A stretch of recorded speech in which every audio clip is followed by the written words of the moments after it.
ஆதியாகமத்தின் புத்தகம் 1வது அதிகாரம் 2வது வசனத்தை ஒருவர் வாசிக்கலாம். ஆதியாகமம் 1வது அதிகாரம். பூமியானது ஒழுங்கின்மையும் வெறுமையுமா இருந்தது, ஆழத்தின் மேல் இருள் இருந்தது. தேவ ஆவியானவர் ஜலத்தின் மேல் அசைவாடி கொண்டிருந்தார். வேதம் சொல்கிறது, தேவ ஆவியானவர் ஜலத்தின் மேல் அசைவாடி கொண்டிருந்தார். கரங்களை வைத்து எல்லாரும் அல்லேலூயா சொல்லுங்க. வேதத்துல ஆண்டுடைய மகத்துவமான செயல்களை ஆண்டவர் தொடங்க போகிறார். பெரிய அற்புதங்களை செய்ய போகிறார். அநேக காரியங்களை படைக்க போகிறார். வானமும் பூமியும் இருக்கிறது, பூமியானது ஒழுங்கின்மையும் வெறுமையுமா இருக்கிறது. அந்த வேளையில கர்த்தருடைய செயலை குறித்து ஒரு காரியம் எழுதியிருக்கிறது.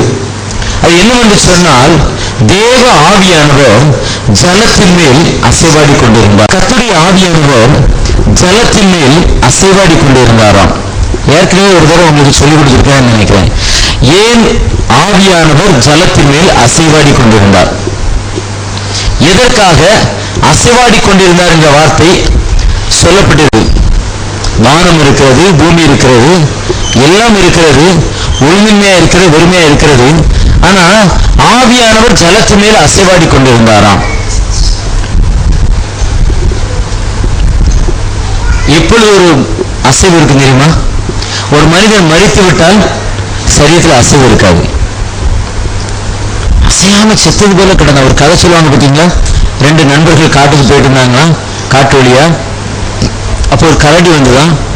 கரடி வந்த உடனே ஒரு மனிதன் மரத்தில் ஏறி உட்கார்ந்து கொண்டானா. கரடி என்றைக்குமே மரித்தவர்களை கொல்லாதான். அந்த இன்னொருத்தர் என்ன செய்தானா, செத்தது போல படுத்துக்கிட்டாரான், அசைவில்லாம படுத்துக்கிட்டாரான். கரடியும் பார்த்தது, அசைவில்லாம கிடக்கிற செத்து போயிட்டான்னு நினைச்சிட்டு போயிடுது. என்ன தெரிகிறது? ஒருவர் மரித்தவரிடத்துல அசைவு இருக்காது. ஏன் ஆவியானவர் அசைவாடி கொண்டிருந்தார்? அவருக்குள்ள ஜீவன் இருந்தபடினால அசைவாடி கொண்டார். கரங்களை தலையில சொல்லுங்க. யாருக்குள்ள ஜீவன் இருக்குது அங்க அசைவு இருக்கும். ஜீவன் இல்லாதவர்கள், அசையாதவர்கள். வேதத்தில் எசேக்கியேல்ல பார்க்கிறோம், அங்கே ஆவியானவரை பார்த்து தீர்க்கதரிசனம் சொல்லுகிறார். ஆவியானவர் இறங்கின உடனே எலும்புகளின் நடுவில் என்ன உண்டாயிட்டான்? ஒரு அசைவு உண்டாயிட்டான். இன்னைக்கு கூட பரிசுத்த ஆவியானவர் வந்தா தான் நம்மகிட்ட அசைவு உண்டாகும். அல்ல நம்ம என்ன செய்வோம்? வந்த உடனே மோட்டோலையே பார்க்கிறவங்க முடிஞ்சு போறதோட என்ன செய்ய மாட்டோம், வேற பக்கம் திரும்ப மாட்டோம். ஆனா எங்க ஆவியானவர் இருக்கிறார்களோ அவங்கெல்லாம் சும்மா இருக்க முடியாது, அவங்க அசைஞ்சிட்டே இருப்பாங்க. என்ன பேர் காட்டு பூச்சல் போடுறாங்க, சும்மா கையை உயர்த்துறாங்க, கையை தட்டுறாங்க, அலையிலே போடுறாங்க. ஆவியானவர் இருக்காருங்க, அதனால நம்ம அசைக்கிறோம். ஆமீன் சொல்லுங்க. அப்ப பரிசுத்த ஆவியானவர் இருக்கும்போது ஒரு அசைவு உண்டாகிறதாம். அதுக்கு அடுத்து பாத்தீங்கன்னா மற்றவெல்லாம் அசையாமல் இருக்கிறது. ஆழத்து மேல் இருள் இருக்கிறது. இப்ப கர்த்தருடைய ஆவியானவர் அதன் மேல் அசைவாட ஆரம்பித்து விட்டார். அப்போ மற்றெல்லாம் கிரியை செய்யாமல் இருக்கிறது, மற்றவர்களெல்லாம் அமைதியா இருக்கிறது. ஆனால் ஆண்டவர் மட்டும் கிரியை செய்து கொண்டு அசைகிறது என்று சொன்னால் அங்கே கிரியை செய்து கொண்டிருக்கிறார், வேலை செய்து கொண்டிருக்கிறார், ஏதோ ஒரு காரியத்தை செய்து கொண்டிருக்கிறார் என்று அர்த்தம். கர்த்தருடைய பிள்ளைகள், அபிஷேகம் பெற்ற பிள்ளைகள் சும்மா இருக்கக்கூடாது. சில சொல்லுவாங்க, சுவிசேஷத்துக்கெல்லாம் பிரதர் அது முழு நேரமா ஊழியத்துக்கு வந்தவங்க தான் போகணும் பிரதர், அவங்க மீசையெல்லாம் எடுத்துருக்கணும், கல்யாணமே கட்டிடக்கூடாது, இவங்கதான் ஊழியத்துக்கு வரணும்னு சொல்லுவாங்க. அப்படி இல்லைங்க. யாருக்குள்ள பரிசுத்த ஆவியானவர் இருக்கிறாரோ அவங்கள சும்மா இருக்க முடியாது. இங்க இருந்து ஆவியானவர் அசைச்சிட்டு போய் எந்த ஆத்மாவை சந்திக்கணுமோ அங்க போய் சந்திக்க வைத்து விடுவார். அல்லேலூயா. சிலர் வீட்டுல உட்கார்ந்து இருப்பாங்க, ஆராதனை நடந்து கொண்டு இருக்கும்போது பரிசுத்த ஆவியானவர் உட்கார்ந்து அங்க இருக்க விட மாட்டாரு, அங்க இருந்து அசைச்சு வெளியில கொண்டு வந்துருவார். ஆமீன் சொல்லுங்க. இருக்க முடியாது, நம்மால இருக்க முடியாது. ஏன்னா கர்த்தருடைய ஆவியானவர் அசைவாடுகிறவர், அவங்களை அசைத்து விடுவார், ஒரு இடத்துல இருக்க விட மாட்டார். இன்னைக்கு அசைவாடுகளை குறித்து ஒரு காரியம் தியானிக்கலாம். இந்த வேதம் சொல்கிறது, பறவைகள் என்ன செய்யுமா, குஞ்சுகள் மேல் அசைவாடும் என்று சொல்லி ஒரு இடத்துல இருக்கிற. அசைவாடுகள் என்று சொன்னா, ஒரு கோழி முட்டையை நம்ம அடை வைக்கிறோம். அந்த கோழி முட்டைகளை அடை வைக்கும் போது அந்த பறவை அதன் மேல உட்காருவதுக்கு பேரு தான் அசைவாடுதல். சயின்ஸ் படிச்சவங்களுக்கு தெரியும், எனக்கு சரியா சொல்ல தெரியல. ஒரு உராய்வு எப்போ உண்டாகும்? அசையும் போது உராய்வு உண்டாகும். என்ன ஒரு அசையும் போது என்ன செய்யும்? இப்படி அசைஞ்சா என்ன அது? இப்படின்னா காற்றிலாவது ஒரு உராய்வு சத்தம் கேட்க பார்த்தீங்க. அப்படி செய்யும் போது உராய்வு, அசையும் போது உராய்வு உண்டாகிறது. அதுக்கடுத்து அதோட அடுத்த கிரியை என்னன்னு சொன்னா வெப்பம். நீங்க வேணா நான் சொன்ன அதை தப்புன்னு நினைச்சா நேரம் உங்க கையை போய் நல்ல சிமெண்ட் தண்ணி ஒரு 5 நிமிஷம் எடுத்து வச்சு பாருங்க, ஹீட் ஆயிரும், உராய் வந்துவிடும். அதான் அந்த கோழியும் பண்ணிட்டு இருக்குது. அது போய் அந்த முட்டையின் மேல் உட்கார்ந்த உடனே என்ன ஆகிறதா, அனல் உண்டாகிறதாம். அனல் உண்டாகிறதாம். அனல் உண்டான உடனே 21 நாட்கள் அந்த முட்டை காத்திருக்கும் போது அழகான குஞ்சுகள் உள்ள இருந்து வெளிவருகிறது. கர்த்தருக்கு ஸ்தோத்திரம். அப்போ பூமியானது ஒழுங்கின்மையும் வெறுமையுமா இருக்கிறது. அந்த உருண்ட பூமி உருண்டையா இருக்கிறது, அது ஒழுங்கின்மையும் வெறுமையுமா இருக்க ஒண்ணுமே கிடையாது. இப்பொழுது ஆவியானவர் அசைவாடுகிறார். அசைவாடின உடனே அங்கே ஒரு ஒழுங்கு உண்டாக ஆரம்பிக்கிறது. ஹல்லேலூயா. வரிசை அடக்கி வச்சிருக்கவங்க எல்லா முட்டையும் உருண்டை உருண்டையா தான் இருக்குது. ஆனா கோழி ஒரு முட்டையின் மேல அசைவாடி அந்த முட்டை ஒரு நாளில் குஞ்சு பொரிக்கும் என்று சொன்னார். பார்த்தா எப்படி இருக்குங்க, வெள்ளை கலரா ஒரு குஞ்சு வருது, கருப்பு கலரா ஒரு குஞ்சு வருது. கொஞ்சம் வளர்ந்த உடனே பாத்தீங்கன்னா ஒன்று குட்டையா இருக்குது, ஒன்று உயரமா இருக்குது, வித்தியாசமாக வருகிறது. அப்படி ஒரு அசைவாடுதினாலே உள்ளே ஒரு உருமாற்றம் நடக்கிறது. ஹல்லேலூயா. இன்னைக்கு பரிசுத்த ஆவியானவர் நம்மள அசைவாடினா நம்மள ஒரு மாற்றம் உண்டாகும். நம்மள ஒரு மாற்றம் உண்டாகும். நிறைய பேர் இந்த அபிஷேகம் பெற்றுக்கொள்ளாம தான், பரிசுத்தாவின் நிறைவை பெற்றுக்கொள்ளாம தான் தன்னுடைய வாழ்க்கையில் ஒரு மாற்றம் இல்லாமல் இருக்கிறார்கள். உருண்டு முட்டையா இருந்துட்டு இருக்காங்க. எங்க உருண்டு போன பாவத்தை பார்த்து உருட்டி விட்டாலும் அதை செய்த முட்டை உருண்டு போகுது. இங்க சச்சை பார்த்து உருட்டி விட்டாலும் என்ன செய்யறது, இங்க நேரா உருண்டு வருது, திரும்ப அங்க வருது. ஆனால் கோழி குஞ்சு உங்களால உருட்டி விட முடியாது. நீங்க இப்படி தூக்கி போட்டீங்கன்னா அது வேற எங்கேயோ போகும். ஏன்னா அதுக்குள்ள என்ன வந்துடுறது, அந்த அனல் மூட்டப்பட்டு அது தன்னுடைய உருமாற்றத்தை அடைந்து விடுகிறது. இன்னைக்கு நீங்களும் நானும் அப்படித்தான் இருக்கணும். பிசாசை பார்த்து பயப்படுறோம், ஃபுட்பால் மாதிரி உதச்சி தள்ளலாம். ஆனா கர்த்தருடைய ஆவியானவருக்கு நாம் இடம் கொடுப்போம்னு சொன்னார், அந்த பிசாசுக்கு எதிராக உயரை பறந்து விடுவோம். ஆமென். ஹல்லேலூயா. அப்ப கர்த்தருடைய ஆவியானவர் இன்னைக்கு நம்முடைய வாழ்க்கையில அவர் அசைவாடும் போது நாம் உருமாற்றம் அடைகிறோம், உருவாக்கப்படுகிறோம். ஆரம்ப காலத்தை பாத்தீங்கன்னா பிசாசு பேயின்னா அப்படி பயப்படுவேன். பகல்ல எங்கேயாவது சுத்திட்டு வந்துடுவேன், பையங்க கூட விளையாட போயிட்டு வந்துடுவேன். ஆனா இரவுல அவ்வளவு பயமா இருக்கும். அது வந்துருமோ, அங்க போனோமே, இங்க பண்ணணுமே என்று சொல்லி ரொம்ப பயப்படுவேன். ஆனா கர்த்தருடைய ஆவியானவர் இறங்கின பிறகு பயந்தேன். அதுக்காக பயப்படலாம் சொல்ல முடியாது. ஆனா கர்த்தருடைய ஆவியானவர் வல்லமையாக இறங்க இறங்க இறங்க இறங்க ஒரு காலகட்டத்துல பிசாசு இவ்வளவுதானா, ஏன்னா எனக்குள்ளான ஒரு காரியம் உருவாக ஆரம்பித்து விட்டது. ஒரே நாள்ல அது கிடைக்கணும் எதிர்பார்க்க முடியாது. சிலருக்கு ஆண்டவர் ஒரே நாள்ல கொடுத்துருவாரு, சிலருக்கு பல நாட்களாக கொடுக்கிறார். அதனால தீமோத்தேயுக்கு பவுல் எழுதுகிறார், நீ பெற்ற வரத்தை அனல் மூட்டி எழுப்பு. ஏற்கனவே வரத்தை பெற்றுக்கொண்டாப்போ முட்டை போட்டுட்ட, ஆனால் அதை நீ என்ன செய்யணும், அனல் மூட்டி எழுப்பிக்கொண்டே இருக்க வேண்டும். இன்னைக்கு நாம் பெற்ற வரங்களை, பெற்ற அபிஷேகத்தை, பெற்ற தேவனுடைய வார்த்தையை அப்படியே வைக்காதபடிக்கு அதை அனல் மூட்டிக்கிட்டே இருக்கணும், தியானித்துக் கொண்டே இருக்க வேண்டும். நிறைய பேருக்கு என்ன பிரசங்கம் பண்றாங்கன்னே மறந்து போயிருது, எந்த காரியத்தை சொல்கிறாருன்னே மறந்து போகிறது. ஆண்டோடைய வல்லமையான காரியத்தை உங்களுக்கு சொல்லிக் கொடுக்கிறேன். இன்னைக்கு நான் ஒரு ஆண்டோடைய வார்த்தையை கொடுத்து விட்டேன். இந்த வார்த்தை உங்களுக்கு பிரயோஜனமா இருக்கும் நான் விசுவாசிக்கிறேன். உங்களுக்கு ஆவியில ஒரு உற்சாகத்தை கொடுக்கணும்னு விசுவாசிக்கிறேன். இது ஒரு ஆசீர்வாதம். இதை மீண்டும் நீங்க வீட்டுல போய் நீங்க தியானிச்சு அப்படியே முழங்கால் உட்கார்ந்து அதுக்காக ஜெபித்து பாருங்க. அப்படியே ஆண்டோடைய அனல் உங்கள் மேல் வரணும். ஹல்லேலூயா. சாத்ராக் மேஷாக் ஆபேத்நேகோவை எரிச்சு கொள்வதற்காக ஒரு அக்கினி சூளையை ஒரு ராஜா 7 மடங்கு சூடாக்கணும். அப்ப நமக்கு விரோதமாய் ஒரு கர்த்தருடைய பிள்ளை எரிக்கிறதுக்கு பிசாசு 7 மடங்கு அக்கினியை பத்த வச்சான்னா, பிசாசை எரிக்கிறதுக்கு கர்த்தர் 8 மடங்கு அக்கினியை உண்டாக்குவார். நம்ம அக்கினியாக மாற்றி விடுவார். நம்ம அக்கினியாக மாறி விடுவோம். அதுக்கப்புறம் பிசாசு பக்கத்துல நிற்க முடியாது. அதனால தான் அவர் சொல்கிறார், ஆவியானவர் நம்ம அசைவாடி கொண்டே இருக்க வேண்டும். 2 விதமான சபைகள் சொல்லுவாங்க. இது ஆவிக்குரிய சபை. எல்லாம் கொஞ்சம் ஆவி அங்க உட்கார்ந்துட்டு இருக்குது. என்ன சபையா? ஆவிக்குரிய சபை. இங்க 4 ஆவி உட்கார்ந்து நடமாட ஏதோ ஆவிக்குரிய சபைங்கிறது கேள்விப்பட்டோம். நாங்களும் ஆவிதான் இந்த பக்கம் சுத்திட்டு இருந்தோம். இங்க வந்துட்டோம் சொன்னா அடுத்த நாளே சர்ச்சை காலி பண்ணிட்டு போயிடுவாங்க. அப்ப ஆவிக்குரிய சபைனா என்னது? பரிசுத்தாவியை பெற்றவர்கள் ஆராதிக்கக்கூடிய ஒரு சபை, பரிசுத்தாவியை பெற்றவர்கள் கூடக்கூடிய ஒரு இடம். அதான் ஆவிக்குரியவர்கள். அவங்க வாரந்தோறும் என்ன செய்கிறார்கள்? பரிசுத்தால் நிரம்பி தங்களை அனல் மூட்டுகிறார்கள். அனல் மூட்ட என்ன நடக்கிறதாம்? ஒரு புது காரியம் உருவாகிறதாம். ஒரு குயமுடைய கையில களிமண் கிடைக்கிறது. அந்த களிமண்ணை பார்த்தீங்கன்னா எங்கோ ஒரு இடத்துல ஒரு உருவமற்ற ஒரு களிமண்ணாக இருக்கும். அதை கொண்டு வருகிறான். அந்த நன்றாக சில வேலைகளை செய்கிறான். அதை உடைக்கிறான், நொறுக்குகிறான். எல்லாம் செய்த பின்பு அவனுடைய கையில அது ஒரு உருவத்தை பெற்றுக் கொள்கிறது. வாசிக்கலாம். இப்போ 1 தீமோத்தேயுவின் புத்தகம் 2வது அதிகாரம் 2 தீமோத்தேயு 2வது அதிகாரம் 20ஆம் வசனத்தை வாசிங்க. 2 தீமோத்தேயு 2:20.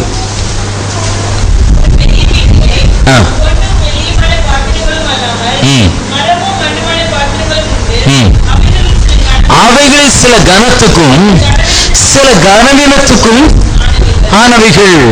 ஒரு பாத்திரம் குயவனுடைய கையில அது வெறும் மண்ணாத்தான் இருக்குது, களிமண்ணாத்தான் இருக்குது. அந்த பாத்திரம், அந்த களிமண் குயவன் கையில போன உடனே அது ஒரு உருவம் கிடைக்கிறது. அல்லேலூயா. சரிங்க, மண்பானை தான், அதுக்காண்டி மண்ணை குழைச்சி ஒரு பானை செஞ்சு சமையல் பண்ண முடியுமா? அந்த பானை என்ன செய்யணுங்க? என்ன செய்யணும்? சூடாக்கப்பட வேண்டும். அந்த பானை ஒரு களிமண் இறுக்கமா இருந்துட்டு வச்சுக்கோங்களேன், அதை வச்சு ஒண்ணுமே பண்ண முடியாது, தூரத்துக்கு போட்டுவாங்க. அது ஒரு அசைவு கொடுக்கணுங்க, அது அசைவு கொடுக்கணும். ஒரு கட்டியா இருக்கிற களிமண்ணை அமுக்குனா கை போகணும், அதை அசைஞ்சு கொடுக்கணும். அந்த குயவன் எப்படி அதை அசைக்கிறாரோ அதுக்கு ஏற்றபடி அசைவு கொடுக்கணும். அதுக்கு சுற்றும் போது அதுக்கு ஏற்றபடி ஒரு அசைவு கொடுக்கணும். முடிவில் என்ன ஆகிறது? அது ஒரு கனத்துக்குரிய ஒரு பாத்திரமாய் மாற்றப்படுகிறது. அல்லேலூயா. ஆண்டவர் அப்படித்தாங்க நம்மையும் அனல் மூட்டி பரிசுத்த ஆவினால புது சிருஷ்டியாய் மாற்ற விரும்புகிறார். புது சிருஷ்டியாக இன்னைக்கு நிறைய பேர் என்ன சொல்கிறோம்? முகம் ஃபுல்லா பெயிண்ட் அடிச்ச உடனே நம்ம புது சிருஷ்டியாய் மாறி விடுகிறோம்னு நினைக்கிறோம்.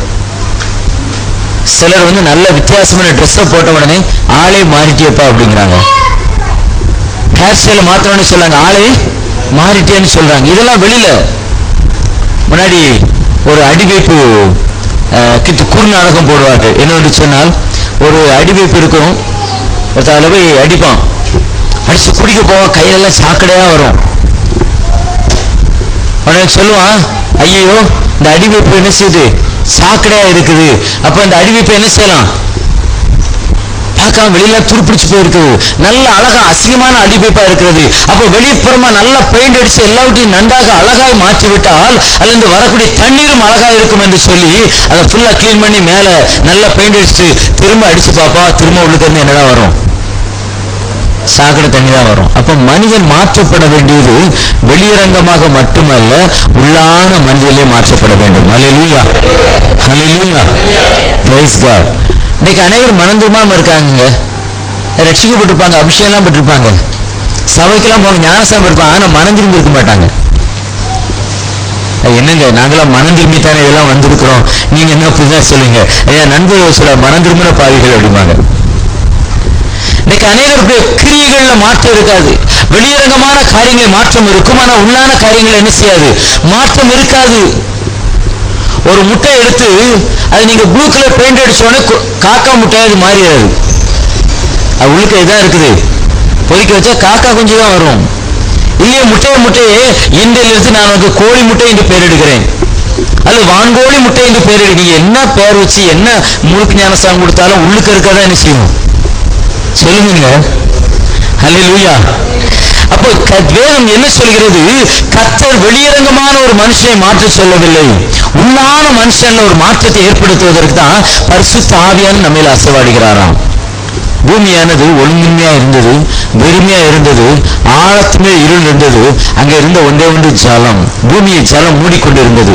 இப்ப கர்த்தர் என்ன சொல்கிறார்? பூமியில ஒரு காரியத்தை செய்கிறார் பாருங்க, வெட்டாந்தரை தனியாகவும் தண்ணீர் தனியாகவும் என்ன செய்கிறார்? வேறு பிரிக்கிறார். இதுக்கு முன்னால் என்ன இருந்தது? வெட்டாந்தரை எங்க இருக்கு, தண்ணி எங்க இருக்குன்னு தெரியாது, ஒரேடியா இருந்தது. இப்ப கர்த்தர் வேறு பிரிக்கிறதான் வேறு பிரிக்கப்பட்ட ஒரு வாழ்க்கை. கர்த்தருடைய ஆவியானவர் அங்க வந்தவுடன் அசைவாடின அங்க ஒரு வேறு பிரித்தல் நடைபெறுகிறது. அடுத்து நீங்க பாத்தீங்கன்னா இருளையும் வெளிச்சத்தையும் கர்த்தர், இதாங்க பரிசுத்தவானுடைய வேலை. இன்னைக்கு ஆவியானவர் நம்ம அசைவாடும் போது ஒரு வேறு பிரிக்கப்பட்ட அனுபவம் நமக்குள்ளே வந்துவிடும், ஒரு வேறு பிரிக்கப்பட்ட ஒரு அனுபவம் வந்துவிடும். வாசிக்கலாம் 2 கொரிந்தியர் 5ஆம் அதிகாரம் 17ஆம் வசனத்தை வாசிங்க. 2 கொரிந்தியர் 5ஆம் அதிகாரம் 17ஆம் வசனம். இப்படி இருக்க ஒருவர் கிறிஸ்துவுக்குள், அதாவது ஒரு செட்டைகளின் மறைகளை எப்படி ஒரு முட்டை இருக்கிறதோ அதுபோல இயேசு கிறிஸ்து என்கிற பரிசுத்த ஆவிங்கிற அவருடைய அசைவாடுதலுக்குள் செட்டைகளுக்குள் ஒருவன் இருந்தால் அவன் புது சிருஷ்டியா இருக்கிறான். பழையவைகள் எல்லாம் ஒழிந்து போயின, எல்லாம் புதிதா. எல்லாம் சொல்லி எல்லாம் புதிதாயின. கான்ஸ்டன்டைன் ராஜா கிறிஸ்துவ மதத்தை தழுவிக்கொண்டார். இயேசுவை ஏற்றுக்கொள்ளல, கிறிஸ்துவ மதத்தை தழுவிக்கொண்டார். அப்ப எல்லாரும் ஞானஸ்தானம் எடுக்கணும், தேசத்தின் ஜனங்கள் எல்லாம் ஞானஸ்தானம் எடுக்க வேண்டும் சொன்னார்களாம். உடனே எல்லாரும் குளத்துல என்ன செய்யாங்க? முங்கி ஞானஸ்தானம் எடுத்தாங்க. ஞானஸ்தானம் எடுக்கும்போது அந்த படை வீரர்கள் என்ன செய்யறாங்கன்னா வலதுகையை மட்டும் எழுதி வச்சுக்கிட்டானோ, வேற எல்லாத்தையும் முங்க கொடுத்தான். அந்த வலதுகையை மட்டும் என்ன செய்தான், வெளியில வச்சுக்கிட்டான். எதுக்குன்னு கேட்டா அடுத்தவனை வெட்டதுக்கு வேணுமா, யுத்தத்துக்கு போறதுக்கு நாங்க சிலுவை போரில் தான் ஜெயிச்சையா, அடுத்தவனை கொலை பண்ணதுக்கு என்ன வேணும், அந்த கைக்கு மட்டும் ஞானஸ்தானம் இல்லை. பரலோகத்துக்கு இந்த கை போக முடியுமாங்க? நான் சொல்ல என் கை மனம் திரும்பல, நான் பரலோகத்துக்கு போவேனா நரகத்துக்கு போவேனா சொல்லுங்க? அது எப்படி? என் உடம்பு முழுதும் என் தலையெல்லாம் அங்கெல்லாம் இருக்குது, அங்க போய் அது ஜெயிச்சிடும். ஏன்னா ஒரு பெரிய ஒரு மிஷின்ல கை மட்டும் மாட்டினா போதும், நம்ம ஃபுல்லா என்ன செஞ்சிடும், இழுத்துரும். சிலர் அடிபட்டு கிடக்க பார்த்தீங்கன்னா காயமே இருக்காது, செத்து கிடப்பாங்க. என்ன அப்படின்னு பார்த்தா ஒரே ஒரு உறுப்பு மட்டும் பாதிக்கப்பட்டிருக்கும். எனக்கு தெரிஞ்ச ஒரு சகோதரர், ஒரு ஊழியக்கார், பெரிய ஊழியக்காரோட மகன், 40ஆம் ஆண்டு ஸ்தோத்திர கூட்டம் அவங்களுக்கு நடக்கிறது. இவங்க பையனெல்லாம் கூட்டு ஒரு கார்ல அவர் வால்போஸ்ட் ஓட்ட போய்கொண்டு இருக்கிற நல்ல திட்டகாத்திரமான சகோதரர். போனா ஒரு லாரி போகுது, இவங்க அந்த லாரியை முந்த போறாங்க, இன்னொரு டாடாஸ்மா இவங்களை முந்தி அடிச்சு லாரி தூக்கி போட்டு இந்த லாரி இவங்களை இழுத்துக்கொண்டே போகிறது. ஒரு தம்பி அதிலே மறித்து விட்டார். நிறைய பேர் காயம், எல்லாரும் அடிபட்டு உடனே வண்டியை பிடிச்சி இந்த சகோதரர் தான் கார் ஓட்டிட்டு போறாரு. இவர் என்ன செய்யறாரு, உடனே எல்லாரையும் கூட்டிட்டு போய் டக்குன்னு ஹாஸ்பிட்டலுக்கு ஃபோன் பண்ணி ஆம்புலன்ஸ் வருது, போய் அட்மிட் பண்றாங்க. பையங்கெல்லாம் எப்படி இருக்கிறது அப்படின்னு பாக்காரு. உடனே சொல்லாங்க, சார் உங்களுக்கு அடிபட்டு இருக்குது, உங்களுக்கு வாங்க பார்க்கணும்னு சொல்ல. இவர் ஆமா எனக்கு கொஞ்சம் களைப்பா இருக்கு, படுக்கலையே படுத்தா ட்ரிப்ஸ் போட்டாங்க, செத்து போயிட்டாரு. ஒரு அட்மிட் பண்ண பையங்க பிடிச்சிக்கிட்டாங்க. என்ன அப்படின்னா உள்ளுக்க வெடிச்சு போச்சு, ஈரல் என்ன செய்ய விட்டதான், வெடித்து விட்டதான். அப்ப எந்த ஒரு இடத்துல காயம் நம்ம சொல்ல, ஐயா கை காலம் நல்லா இருக்குது, ஈரல் தானே ஐயா வெடிச்சது, ஈரல் தானே வெடிச்சது அப்படி சொல்கிறோம். ஆனால் கொஞ்சம் போல புளித்த மாவானது எல்லாவற்றையும் புளிக்க வைத்து விடும், ஒரு துளி விஷம் எல்லாவற்றையும் விஷமாக்கி விடும். அதனால தான் கர்த்தர் சொல்கிறார், எல்லாம் புதிதாக வேண்டும், எல்லாம் புதிதாயின. இன்னைக்கு அநேக தொழில பார்ப்பாங்க, அது தொழில் பிரதம் அப்படிமாங்க. இல்ல தொழிலும் நமக்கு புதிதாக்கப்பட வேண்டும். சிலர் சொல்லுவாங்க, இல்ல என் குடும்ப வாழ்க்கை எப்படி கொள்ள, இல்ல குடும்ப வாழ்க்கையில் நம்ம புதிய ஒரு மனுஷனை தடுத்துக் கொள்ளணும், உலகத்துக்கு ஏற்றபடி நடக்க வேண்டும் என்று சொல்வார்கள். வேதம் சொல்ல எல்லாம் புதிதாக மாற வேண்டும். கர்த்தருடைய ஆவியான நம்மையில் அசைவாடினால் எல்லாவற்றோட புதிதாக மாற்றி விடுவார். ஏதோ கொஞ்சம் இடத்து மட்டும் மாற்றாமல் விட மாட்டார். எபேசியருக்கு எழுதின நிருபம் 4வது அதிகாரம் 23, 24 வசனங்கள்ல அவர் சொல்லக்கூடிய ஒரு மகத்துவமான காரியத்தை பாருங்க. எபேசியர் 4ஆம் அதிகாரம் 23, 24 வாசிங்க. உங்கள் உள்ளத்தை புதிதான ஆவியுள்ளவர்களாகி மெய்யான நீதியிலும் பரிசுத்தத்திலும் தேவனுடைய சாயலாக சிருஷ்டிக்கப்பட்ட புதிய மனுஷனை தரித்துக் கொள்ளுங்கள். யாருடைய சாயலாக உருவாக்கப்பட்ட புதிய மனுஷனா? தேவனுடைய சாயலாக உருவாக்கப்பட்ட புதிய மனுஷன். ஜோசப் பிரதரும் இயேசு கிறிஸ்துவும் ஞானஸ்தானம் எடுத்திருக்கிறாங்க, நானும் இயேசு கிறிஸ்துவும் ஞானஸ்தானம் எடுத்திருக்கிறேன். எங்க ரெண்டு பேத்துக்கு வித்தியாசம் கண்டுபிடிக்க முடியுமா? முடியாதாங்க. கொஞ்சம் பார்த்து சொல்லுங்களேன், அங்கேயும் எங்களை ரெண்டு பேத்தையும் பார்த்து சொல்லுங்க. எங்க அண்ணாச்சி முன்னாடி இருக்காரு, பார்த்து சொல்லுங்க, அவருக்கு எனக்கு வித்தியாசம் இருக்குதாங்க. நாங்க கூட பிறந்தவங்க தான், ஆனா கூட எவ்வளவு இருக்கு வித்தியாசம் இருக்கிறது. அப்ப நாம் தரித்துக் கொள்ள வேண்டிய மனுஷன் என்னுடைய சகோதரர் என்னை கர்த்தருக்குள் வழிநடத்தா நான் அவரை போல உருவத்தை மாற்றிக்கொள்ள முடியாது. ஆனா அழகா அந்த இடத்துல சொல்லி இருக்கிறது, தேவனுடைய சாயலாக உருவாக்கப்பட்ட ஒரு புதிய மனுஷன். ஹல்லேலூயா, ஹல்லேலூயா. பிரதர் ஒரு இடத்துக்கு போறாங்க, அவர் எப்படி நடந்து கொள்கிறாரோ அதே போல நான் நடந்து கொள்கிறேன். காரணம் என்ன தெரியுமா? நாங்க ரெண்டு பேரும் இயேசுவை போன்ற ஒரு புதிய மனுஷனை தரித்துக் கொண்டு இருக்கிறோம். ஹல்லேலூயா. அப்ப கர்த்தருடைய ஆவியானவர் அசைவாடும் போது நமக்கு உள்ளாக ஒரு புதிய மனுஷன் சிருஷ்டிக்கப்படுகிறான், ஒரு புதிய வாழ்க்கை கிடைக்கிறது. கர்த்தருடைய ஸ்தோத்திரம். நான் கர்த்தருக்கு சித்தமானால் ஒரு சகோதரன் உங்க இடத்துல சீக்கிரத்தை அழைத்துக் கொண்டு வருவேன். அவர் ஒரு சுடலை சாமி ஆடி குடி சொல்லக்கூடிய வாலிப வயதுல அவருக்கு சாராயம் குடிப்பார். இது என்ன பெரிய குடியா, எல்லாரும் குடிக்காங்க. இன்னைக்கு அவர் மனதில் விட்டார். சாராயம் குடிக்கும் போது எல்லாரும் கேள்விப்பட்டிருப்பீங்க, அங்க ஒருத்தர் மதுல பிரசங்கம் பண்ணாராம், நான் ஒரு காலத்துல உங்களெல்லாம் விட பயங்கரமான குடிகாரன், உங்களெல்லாம் விட பயங்கரமான பாவியர், பாஸ்டருக்கு எங்க சபையில பாவியாயா இருக்காங்க, உங்களெல்லாம் விட பயங்கர குடிகாரன் என்ன சபையில ஏதாவது குடிச்சுட்டா இருக்காங்க. அப்ப எல்லாரும் குடிப்பாங்க. ஆனா குடிக்கும் போது நான் குடிச்சதெல்லாம் கிடையாதுங்க, தண்ணி தான் குடிச்சிருக்கேன், காப்பி குடிச்சிருக்கேன், இந்த சாரம் எல்லாம் குடிச்சது கிடையாது. ஆனா எல்லாரும் சொல்லுவாங்க குடிக்கும் போது ஏதாவது சைடிஷ் வேணுமா, அதுக்கு என்ன செய்யுது, மெயினா ஊறுகாய் தொட்டு விடுவாங்க. ஆனா இவரும் அல்லது மிக்சர் சாப்பிடுவாங்க. நான் இவர் சாராயம் குடிச்சா அவருக்கு சைடிஷ் ரத்தம் வேணும். அது என்ன ரத்தம் வேணும்னா மனுஷ ரத்தம் வேணும். அதற்காக அவர் என்ன செய்வார், சாராயத்தை எடுத்து வைத்த உடனே அந்த கையை விட்டுவார். இங்க குடிப்பாரு, இந்த கைட்டை என்ன செய்வாராம், அந்த கையெல்லாம் இப்படி இப்படி வெட்டி ஏகப்பட்டு வெட்டி தழும்பு இருக்கிறது. அன்னைக்கு கேட்டேன், வேறு இது என்ன அப்படின்னாரு. ஐயா சொன்னேன், என்னுடைய டேஸ்ட் அப்படியா, எல்லாரும் ஊறுகாய் விட்டுட்டு தான் சாராயம் குடிப்பாங்க, நான் என் சொந்த ரத்தத்தை குடிச்சுட்டேன்னு செய்வேன். இன்னைக்கு அவர் கர்த்தருக்கு சாட்சியாக இருக்கிறார். அல்லேலூயா. பழையவர்கள் எல்லாம் ஒளிந்து போயின, எல்லாம் புதிதான உள்ள புதிதான மனுஷன், புதிய மனுஷன். இன்னைக்கு அமைதியா உட்கார்ந்து அவர் சொல்லி, அவர் சொல்ல சில நாட்களுக்கு முன்பாக அவர் சொல்கிறார், நான் கோர்ட்ல போய் நிற்போம் கேஸ் போடுறதுக்கு, கேஸ் விசாரணைக்கு நிற்போம். அப்ப நிற்கும் போது என்ன பண்ணுவாராம், ஏதாவது ஒரு இடத்துல போய் நின்றுட்டு, அந்த இடத்துல நிறைய பேர் இருக்காங்க, பல கேஸ், ஏதாவது போய் நின்று எவனையாவது பார்த்து முறைச்சிட்டே இருப்பாராம். அங்க போனாலும் மறைப்பாராம். அவன் கொஞ்சம் பாப்பா, ஏன்டா யாருப்பா நமக்கு எவனும் வெட்டதுக்கு அடியாடு வச்சிட்டானா, கூலிப்பட வச்சிட்டானா அப்படின்னு சொல்லிட்டு அப்படி மெதுவா ஒதுங்குவார். அவருக்கு சிரிப்பா இருக்குமா, அவர் பார்த்து திரும்ப திரும்ப போய் முறைச்சிக்கிட்டே இருக்குது. அப்படி மாம்சத்துல வைராக்கியம் உள்ள, மாம்ச பலத்தின் மேல் நம்பிக்கை வைக்கிற ஒரு வாழ்க்கை வாழ்ந்து கொண்டு வந்தார். இன்றைக்கு கர்த்தர் ஒரு புதிய மனுஷனா மாற்றி இருக்கிறார். ஹல்லேலூயா.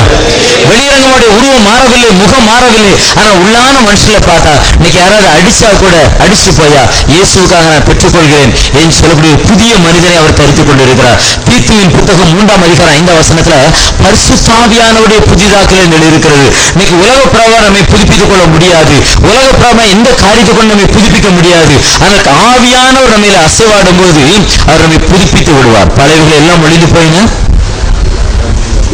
ஒரு புது வாழ்க்கை ஆண்டவர் கொடுப்பாராம். 2 கொரிந்தியர் 6ஆவது அதிகாரம் 4ஆவது அதிகாரம் 16ஆம் வசனத்துல அவர் சொல்கிறார், உள்ளான மனுஷன் என்பது நாளுக்கு நாள் புதிதாக்கப்படுகிறது. எப்படி புதிதாக்கப்படுங்க, எப்படி புதிதாக்கப்படும்? கர்த்தருடைய அபிஷேகம் நம்ம இறங்கும் போது. நாங்க சின்ன பிள்ளைகளா இருக்கும்போது எங்க வீட்டுல கோழி முட்டை அடை வச்சிருந்தாங்க. அடை வைக்கும்போது அந்த 21 நாள் ஆகிவிட்டது, ஒரு சில முட்டைகள் பொரிக்காமல் இருக்குது. அப்போ என்ன பண்ணணும், டார்ச் லைட் அடிச்சு பார்த்தா உள்ள கருப்பா இருக்குது. அவர் சொன்னாங்க, இது கூமுட்டை ஆகி போச்சுப்பா, அல்லாட்ட பொரிச்சு குஞ்சு உள்ளுக்கே செத்து போச்சு, வெளியே போய் உடைத்து விடுங்கள் என்று சொன்னார்கள். நாங்க உடைக்கும் போது பார்த்தா உள்ள ஒரு வளர்ச்சி அடையாத ஒரு குஞ்சு இருந்தது. அது சிறகெல்லாம் முளைக்கல, ஆனா கண் இருந்தது, எல்லாமே இருந்தது. அதுக்கு இன்னும் உருவாக்கல. ஒருவேளை அது சரியா அனல் மூட்டி கிடைக்கல, சரியான சூடு கிடைக்கல, அதனால லேட்டா வந்திருக்கு. நாங்க அவசரப்பட்டு உடைச்சிட்டோம். ஆனா அந்த குஞ்சு எடுத்து போட நடக்க முடியாது, ஒண்ணும் செய்ய முடியாது, ஒரே மேல தண்ணியா இருந்தது. ஆனால் கீ கீ கீ கீன்னு சத்தம் போட்டுட்டு இருந்தது. கொஞ்ச நேரத்துல மரித்து போய்விட்டது. அப்ப பரிசுத்த ஆவியானவர் நம்மள அசைவாட தான் நம்முடைய வாழ்க்கை பரிபூர்ணம் அடைகிறது. எல்லாரும் சொல்லுங்க, பரிபூர்ணம் அடைகிறது. நீங்க கர்த்தருடைய ஆவியானவருடைய சரியான ஒரு வழி நடத்தும் இல்லை என்று சொன்னால் நம்ம அறகுறையாத்தான் வளர்க்கப்பட்டு இருப்போம். நம்முடைய உள்ளான மனுஷன் என்பது பரிபூர்ணமாக்கப்பட முடியாது. உள்ளான மனுஷன் ஒரு பரிபூர்ணமான வளர்ச்சியை பெற்றுக்கொள்ள முடியாது. அதான் சொல்கிறது, வாசிக்கலாம் 2 கொரிந்தியர் 4:16.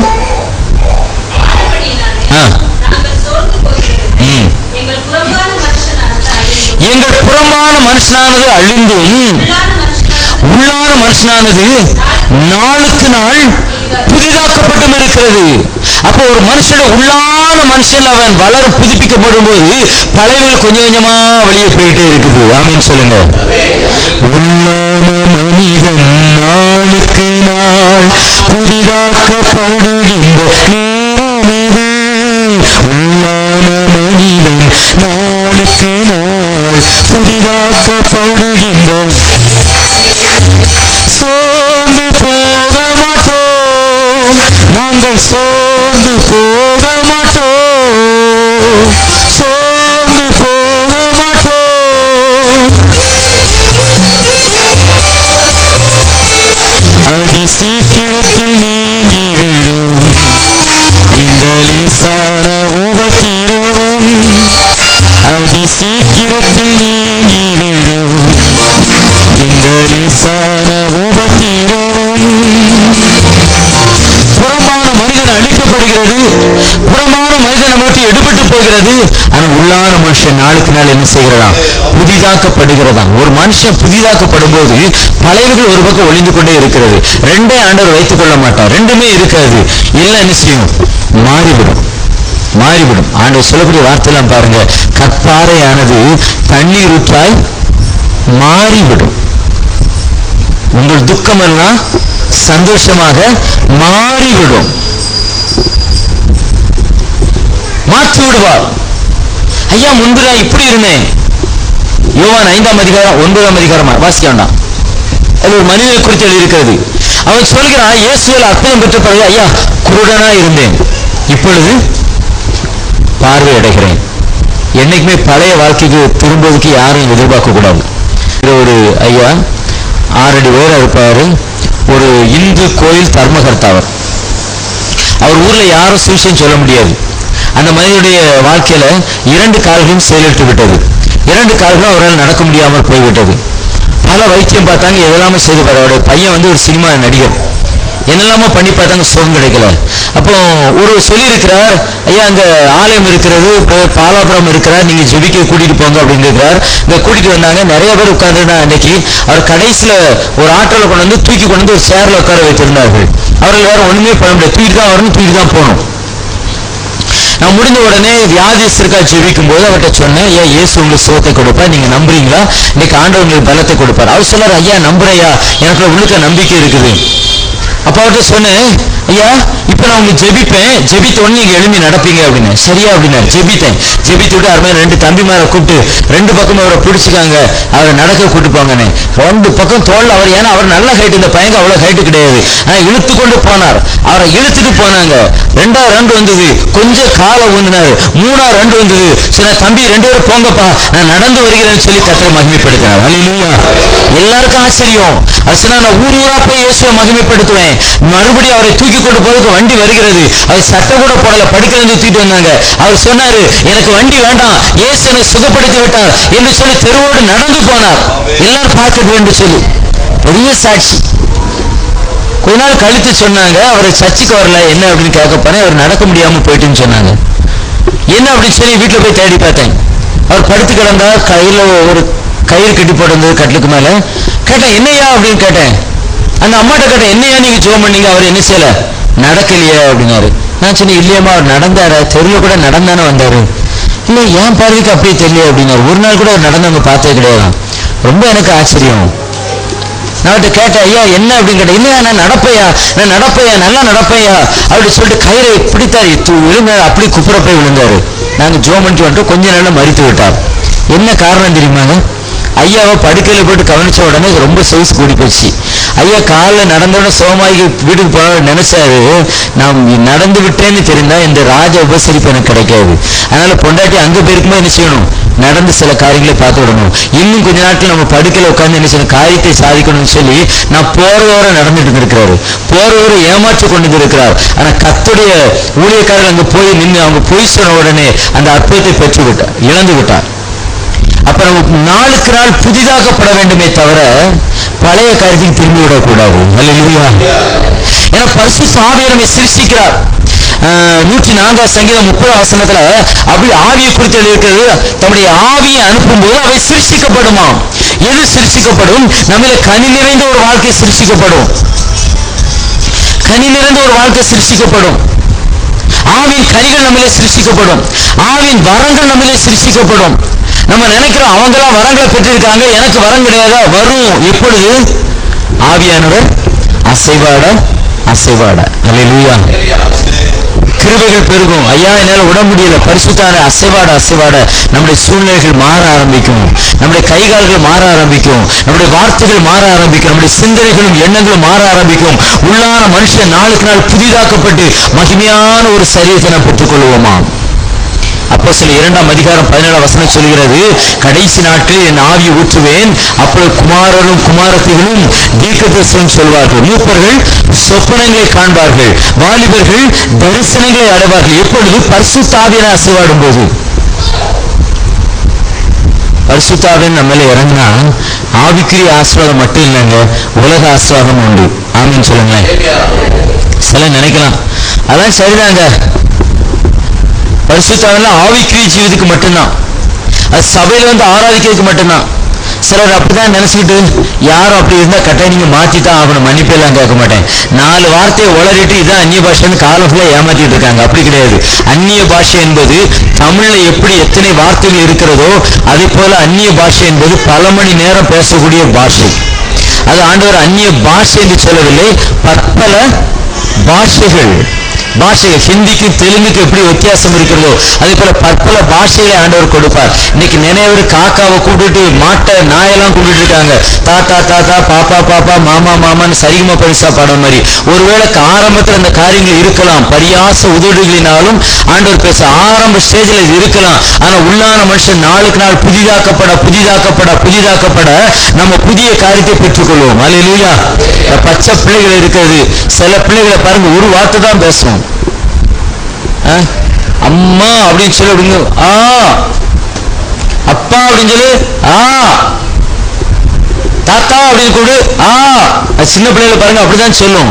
ஆனா 24 வயசுல அம்மான்னு கூப்பிட்டு அப்படின்னா அப்படின்னா என்ன இருக்கும்? வளர வேண்டும். இன்னைக்கு அனைவருடைய வாழ்க்கையில் அப்படிதான் ஒரு 2 காரியத்தோடு நின்று விடுகிறார்கள். அதை கர்த்தர் தெளிவாக சொல்லுங்க. உள்ளான மனுஷன் புதுப்பிக்கப்பட்டுக் கொண்டே இருக்க வேண்டும். ஆவினால் நீங்க செலுத்திக் கொண்டே இருக்க வேண்டும். ஆவினால் நீங்க கனி கொடுத்துக் கொண்டே இருக்க வேண்டும். ஒரு மாமரம் ஒரு தடவை மட்டும் காய்ப்பது அல்ல, பரிசுப்படுத்த அடுத்த சீசனுக்கு என்ன செய்யும்? தன்னை தயார்படுத்திக் கொள்ளும். உள்ளான மனுஷனை புதுப்பிக்கும். இந்த மாங்காய்லாம் எங்க இருக்குது? மாமரத்துல விளையிற மாங்காய்லாம் எங்க இருக்குது? எங்க இருந்து வந்தது? தென்னை மரத்துல காய்க்கிற தேங்காய்லாம் எங்க இருந்து வந்தது? அது தென்னை மரத்து உள்ளுக்கு இருக்குது. தென்னை மரத்து உள்ளாக இருக்கிறது. அதை எப்பொழுது பார்க்கிறோம்? அதுக்கு தண்ணீர் ஊற்றி உரம் போட்டு அது எல்லாவற்றையும் உறிந்து கொள்ளும் போது அங்க வெளிப்படுகிறது. அல்லேலூயா. ஆவின் வல்லமைகள் அப்படித்தான். இங்க பரிசுத்தவனை நிரம்பி இருக்க நம்ம அறியாம நாம் பூத்து குலுங்கி பூமியை பலனால் நிரப்பி விடுவோம். பரிசுத்தாவை பெற்ற உலக வாழ்க்கையில முன்னேற முடியுமா? பரிசுத்தாவை பெற்ற ப்ரமோஷன் கிடைக்குமா? பரிசுத்தாவை பெற்ற ஐஸ்வர்யம் கிடைக்குமா? எப்படி கிடைக்கும்? அவனுக்கு விசேஷித்த ஆவி இருந்தபடினால், நம்ம ஊர் பாஷையில கொடுக்க போனா அவனுக்கு டபுள் ப்ரமோஷன் கொடுக்க ராஜா நினைத்தார். யாருக்கு? தானியேல். அவனுக்கு விசேஷித்த ஆவியா இருந்தபடினால் அவனை எல்லாவற்றுக்கும் அதிபதியாக நியமிக்க ராஜா நினைத்தாராம். அவன் எதை படிச்சிருந்தானாலேயாங்க? தானியேல் என்பவன் பெரிய பட்டப்பு படித்தபடினாலே அவனை ராஜா உயர்த்த நினைத்தார். தானியேல் என்பவன் இனிமையாக பேசுகிறபடினாலே, தானியேல் என்பவன் நல்ல ஞானமுள்ளவனாக இருந்தபடினாலே, அல்லது தானியேல் என்பவன் பராக்கிரமசாலியா இருந்தபடினாலே, அல்லது தானியேல் என்பவன் பல அனுபவங்களை பெற்றவனாக இருந்தபடினாலே அவனை உயர்த்த நினைக்கல. அவனுக்கு விசேஷித்த ஆவி இருந்தபடியா. எல்லாம் சொல்லுங்க, விசேஷ ஆவி. அப்போ அவனோட பரிசுத்த ஆவி இருக்கும்போது ப்ரமோஷன் ஆட்டோமேட்டிக்கா கிடைக்கும். அல்லேலூயா. அல்லேலூயா சொல்லுங்க. யோசேப்புக்கு விசேஷித்த ஆவி இருந்தது. அவன் எங்கேயும் போய் படிக்கல, ஜெயில உட்கார்ந்து. அவனுக்கு குவாலிபிகேஷன் ஒண்ணே உண்டு, அவனுக்கு பரிசுத்த ஆவியோட நிறைவு இருந்தது. அவன் ஆவினால் அனல்மூட்டப்பட்டவனா இருந்தான். யோசேப்பு சவரம் செய்யப்படாத ஒரு முகத்தோடு இருந்தான், கிழிந்த வஸ்திரங்களை தரித்திருந்தான், சரியான ஆகாரம் இல்லாமல் மெலிந்து போயிருந்தான். அவன் ஒரு பாதாளத்தில் இருந்தான். அவன் சிறைச்சாலையில கைதிகளோடு பேசிக் கொண்டிருந்தான். அவன் வாழ்க்கையெல்லாம் கைதிகள் நடுவில் கெட்ட வார்த்தை பேசுகிற, துன்மார்க்கம் நிறைந்த, முரட்டாட்டம் நிறைந்த, யாருக்கு கீழ்ப்படியாத அந்த சிறைச்சாலை கைதிகளின் நடுவில் அந்த யோசேப்பு இருந்தான். அவனுக்குள்ளாக ஆவியானவர் இருந்தபடினால அவன் தேசமும் ராஜாவுக்கு அடுத்த ஒரு ஸ்தானத்தில் கத்த உயர்த்தினார். இந்த பரிசுத்தாவியை பெற்ற வாழ்க்கையில உயர்த்தப்பட முடியும். கரங்களை பற்றி எல்லாரும் கத்த மகிமைப்படுத்துங்க. கர்த்தருடைய ஆவியானவர் மேல் அசைவாட வாழ்க்கையை உயர்த்தப்பட்டுக் கொண்டே இருப்போம், மேன்மை அடைந்து கொண்டே இருப்போம். கர்த்தருடைய ஆவியானவர் ஜலத்தின் மேல் அசைவாடி கொண்டிருந்தார். அந்த ஆவியானவர் அசைவாடின அப்படின்னால்தான் மரங்கள் உண்டாயிற்று, கனிகள் உண்டாயிற்று, மிருக ஜீவன்கள் உண்டாயிற்று, வானமும் பூமியும் உண்டாயிற்று, சமுத்திரம் உண்டாயிற்று, வெட்டாந்தரம் உண்டாயிற்று, எல்லாம் உண்டாயிற்று. அழகாக இருக்கிறார். ஆவியானவர் அசைவாடினார். அந்த அதிகாரத்தை பார்த்தீங்கன்னா கொஞ்ச நேரத்துல வார்த்தை உண்டாயிற்று, வார்த்தை உண்டானது, வார்த்தையினால கிரியைகள் உண்டானது. பூமி அது பிறகு கழிச்சு பார்த்தீங்கன்னா ஒருங்குமே வெறுமையுமா இருந்த பூமி எப்படி இருந்திருக்குங்க? மரங்கள் செடிகளும் பூத்து குலுங்கிருக்கு, அருவிகள் விழுந்து கொண்டிருக்கும், மிருகஜீவன்லாம் பாடி அப்படியே சந்தோஷமா எவ்வளவு அழகா இருந்திருக்கும் பாருங்க. ஏன்னா கர்த்தருடைய ஆவி உங்கள் வாழ்க்கை செழிப்பாய் மாற்ற என் ஆவியானவரால் முடியும். உங்க வாழ்க்கை வெறுமையான வாழ்க்கையை உங்களை செழிப்படை செய்ய பரிசுத்த ஆவியானவரால முடியும். இன்னைக்கு கர்த்தருடைய இந்த ஆவியின் வல்லமை நிரப்பப்படும் போது நம்முடைய வாழ்க்கையை செழிக்கும். கர்த்தருடைய ஆவியானவர் நம்மில இறங்கும் போது சஞ்சலமும் தவிப்பும் ஓடி போகும். கர்த்தருடைய ஆவியான நம்மில இறங்கும் போது வனாந்தரம் செழிப்பான நீரூற்றாய் மாறும். உங்க வாழ்க்கை எப்படி இருக்குது? சூழ்நிலை எப்படி இருக்குது?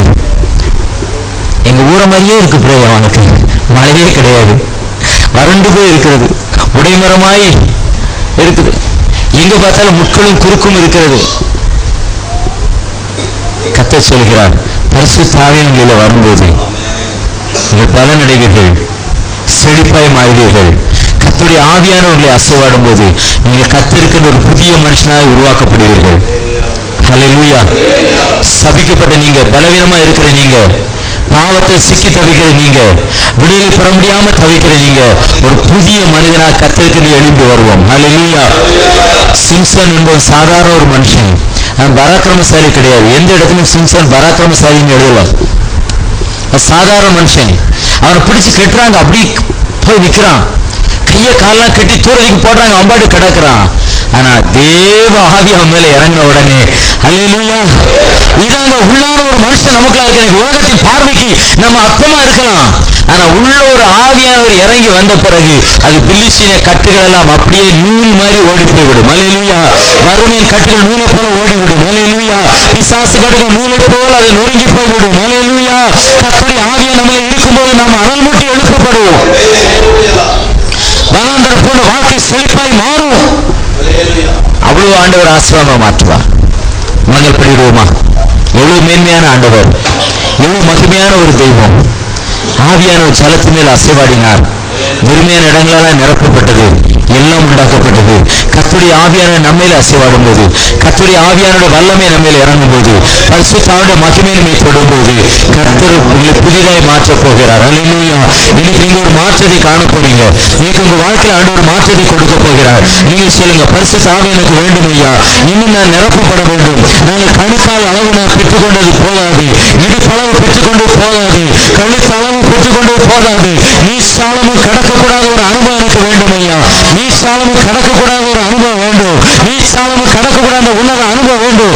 அந்த அனுபவத்தை என் வாழ்க்கை மாற வேண்டும், என் வாழ்க்கை மாற வேண்டும், என் வாழ்க்கை மாற வேண்டும், என் வாழ்க்கையில் ஒரு மாற்றம் உண்டாக வேண்டும், என் வாழ்க்கையில் ஒரு மாற்றம் உண்டாக வேண்டும், என் வாழ்க்கையில் ஒரு மாற்றம் உண்டாக வேண்டும்.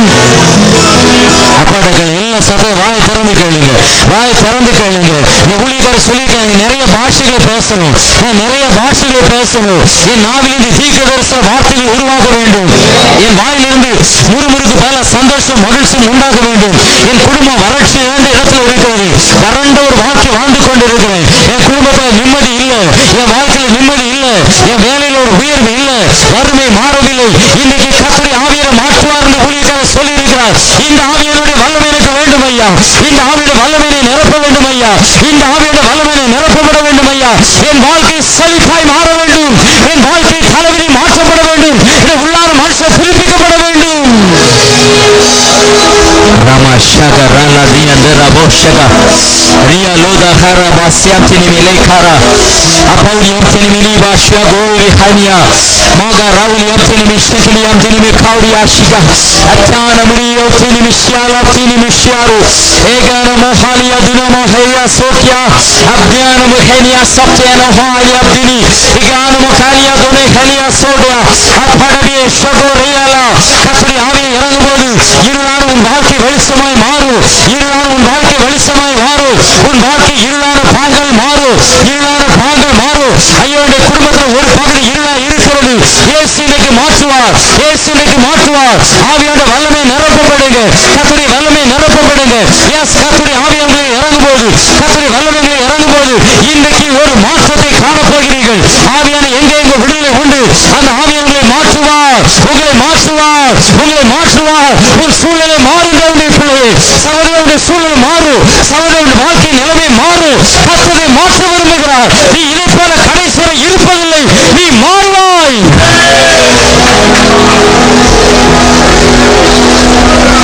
இது பலத்தினாலும் அல்ல, பராக்கிரமத்தாலும் அல்ல, இயேசு கிறிஸ்துவின் ஆவியினால் ஆகும், அவருடைய பரிசுத்த ஆவியினால் ஆகும். இதை ஒரு மனுஷன் உனக்கு செய்ய முடியாது, ஒரு அதிகாரி உனக்கு செய்ய முடியாது, ஒரு பெரிய ஒரு தலைவர் ஒரு பரவ செய்ய முடியாது. மனுஷால் கூடாத தேவ ஆவியானவர் உனக்கு செய்ய போகிறார். இந்த இரவு உன் வாழ்க்கையில் மாற்றத்தை கொடுக்க போகிறார். நீ இந்த அற்புதத்தால் நிரப்பப்பட போகிறாய். வனாந்தரம் மாறட்டும், வனாந்தரம் மாறட்டும், வனாந்தரம் மாறட்டும். கர்த்தருடைய ஆவியானவர் ஒரு மேல் இறங்குவீராக. இப்போ தேவ மகிமையின் ஆவியானவர் இறங்குவீராக. எஸ், கர்த்தருடைய ஆவியானவர் ஊழியக்காரர் கடலை கொடுக்க இப்போது வானம் திறந்து பரிசுத்த வல்லமை இந்த பிள்ளைகள் மேல் ஊற்றப்படுவதாக. உங்களுக்கு ஊற்றப்படுவதாக. பெற்றுக்கொள்ளுங்க, பெற்றுக்கொள்ளுங்க. கர்த்தருடைய வல்லமை பெற்றுக்கொள்ளுங்க. ஒரு புதிய வல்லமை பெற்றுக்கொள்ளுங்க. ஒரு புதிய வல்லமை பெற்றுக்கொள்ளுங்க. ஒரு புதிய ஒரு அபிஷேகத்தை பெற்றுக்கொள்ளுங்க. பழையவர்கள் மாறட்டும், பழையவர்கள் மாறட்டும், பழையவர்கள் மாறட்டும். இப்பொழுது பழையவர்கள் மாறட்டும். ஒரு புதிய அபிஷேகம். ஒரு வாயை தர, வாயை தர, வாயை தர. நீ புதி, நீ புதி. ஆண்டவரனை நிரப்படும், கர்த்தவனை நிரப்படும், கர்த்தவனை நிரப்படும். ஒரு புதிய வல்லமையோடு உன்னை அனுப்படும், ஒரு புதிய அக்னியோடு உன்னை அனுப்படும். அதில் நீ பெற்றுக்கொண்ட வரட்ட அனல் மூட்டி எழுப்பு, அனல் மூட்டி எழுப்பு, அனல் மூட்டி எழுப்பு. ஆவியானுக்கு இடம் கொடுங்க, பரிசுத்த ஆவியானுக்கு இடம் கொடுங்க. ரபா லபா ரபா ஷக ரபா பர முஷகர ரபா லியதன முஷக ரபா லபா தியாபல வடிய ரபா லபா பிஷப ரபா தன முஷப லபா கரபா. அக்கினி நவனாவுக்கு ஊர் மேல் இறங்கட்டும். உடைய இதயத்தோட வீண்டு சிந்தைகளை மறைந்து போகட்டும், மறைந்து போகட்டும். ஆவியான ஒரு போர்வை போல உன்னை மூடிக்கொள்ளட்டும். ஒரு பெரிய துப்பட்டியை போல, ஒரு போர்வை போல, ஒரு மேகத்தை போல, ஒரு கூடாரத்தை போல கர்த்தருடைய ஆவியானவரை மூடிக்கொள்ளட்டும். இப்ப கர்த்தருடைய ஆவியானவரை மூடிக்கொள்ளட்டும். உன்னை அவர் மூடிக்கொள்ளட்டும். உன்னை முற்றிலுமா மறைத்துக் கொள்ளட்டும். இடம் கொடுங்க, மறைத்துக் கொள்ளட்டும். இப்பொழுது கர்த்தருடைய ஆவியானவர் ஒரு பறவை முட்டை மேல் அசைவாடுவது போல உன்னை மறைத்துக் கொள்ளட்டும், உன்னை மறைத்துக் கொள்ளட்டும். எஸ் எஸ் ஆவியான கிரியை சொல்லிக் கொண்டிருக்கிறார். இப்பொழுது கர்த்தருடைய வல்லமை ஆவியான கிரியை சொல்லிக் கொண்டிருக்கிறார். அவரை இப்பொழுது மூடிக்கொள்ளட்டும், உன்னை மூடிக்கொள்ளட்டும். எஜமானே போவாசே, உடைய போர்வையாலே மூடு, உடைய போர்வையாலே மூடு, உடைய சபை காலத்திலே மூடு.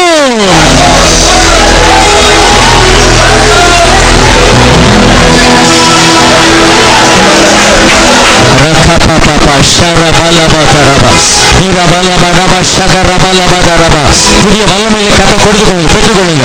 புதிய வல்லமைகளை, புதிய கிருபைகளை ஆண்டவர் தந்து கொண்டிருக்க அனைவருடைய வாழ்க்கை அனல் மூட்டி எழுப்பப்பட்டு கொண்டிருக்கிறது, அனல் மூட்டி எழுப்பப்பட்டு கொண்டிருக்கிறது. உன் இருதயத்தில் ஒரு அக்னியை நீ உணர்ந்து கொண்டிருக்கிறாய், உன் இருதயத்தில் ஒரு அக்னியை உணர்ந்து கொண்டிருக்கிறாய். ஒரு பரிசுத்தமான அக்னி அது அனல் மூட்டி கொண்டிருக்கிறது. நீ தயங்க வேண்டாம், தயங்க வேண்டாம், நீ யோசிக்க வேண்டாம். கர்த்தருடைய ஆவியானவர் மூடிக்கொள்ளும் போது நீ அந்த கூடாரத்துக்கு புகுந்து கொள், அந்த கூடாரத்துக்குள்ளே மறைத்துக்கொள்.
அக்கினி வானத்திலிருந்து பரிசுத்த வல்லமை இறங்கி வரட்டும்.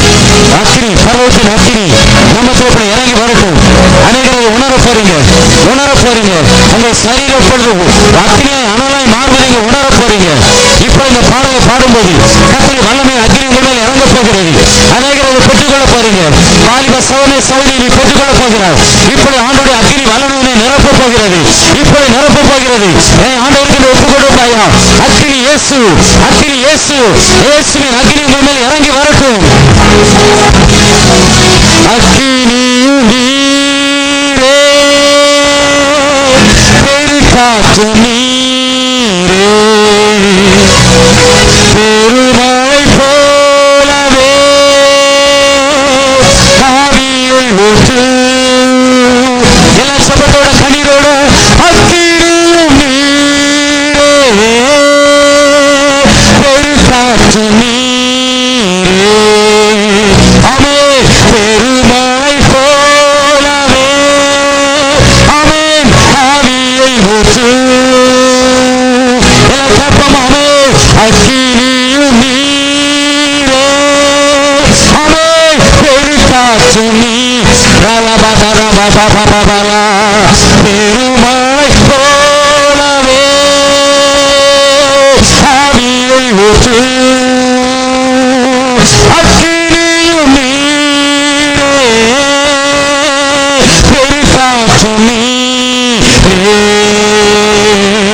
பெருமழை போலவே ஆமென் ஆவியை ஊற்று. அப்பாட கலைஞர் அக்கினி வல்லமை எனக்கு வேணுமையா? அனல் மூட்டி எழுப்புமையா? என்னை அனல் மூட்டி எழுப்புமையா? என் மேல அந்த அக்கினி துண்டுகள் விளக்குமையா? பலிபடுத்த இறங்கின அந்த அக்கினி வல்லமை வழங்கட்டும் ஐயா. எல்லாமே பலிபடுத்த இறங்கின அந்த அக்கினி இறங்கட்டும் ஐயா. இப்பொழுது ஃபயர் ஃபயர் ஃபயர் ஃபயர் அக்கினி இறங்கட்டும் ஐயா. அக்கினி இறங்குவதாக. இயேசுவின் அக்கினி, இயேசுவின் அக்கினி சபை முழு நிரப்புவதாக. அக்கினி நீர் ஆண்டவரே, அந்த சுழற்காற்றில் பெருமழை போன்ற அக்கினி இயேசுவின் நாமத்தை இறங்குவதாக, இறங்குவதாக. இப்போது ஜனங்கள் நிரப்பப்பட்டு ஒரு புதிய வல்லமை பெற்றுக் கொள்ளட்டும். இயேசுவின் நாமத்தில், இயேசுவின் நாமத்தில் எல்லா கரங்களில் கதை மகிமைப்படுத்துமா? ஷபா பாபா ரபா லபா தான மலபா தரபு ஷபா. அன்னி பாஷை பேசி கதை மகிமைப்படுத்துங்க. அன்னி பாஷையில் பேசி கதை மகிமைப்படுத்துங்க. இது ஆவியானவர் கிரியை செய்யக்கூடிய நேரம். ரபா லபா ஷபா ரியா லபா நம தலபா. ஹalleluya, ஹalleluya, ஹalleluya.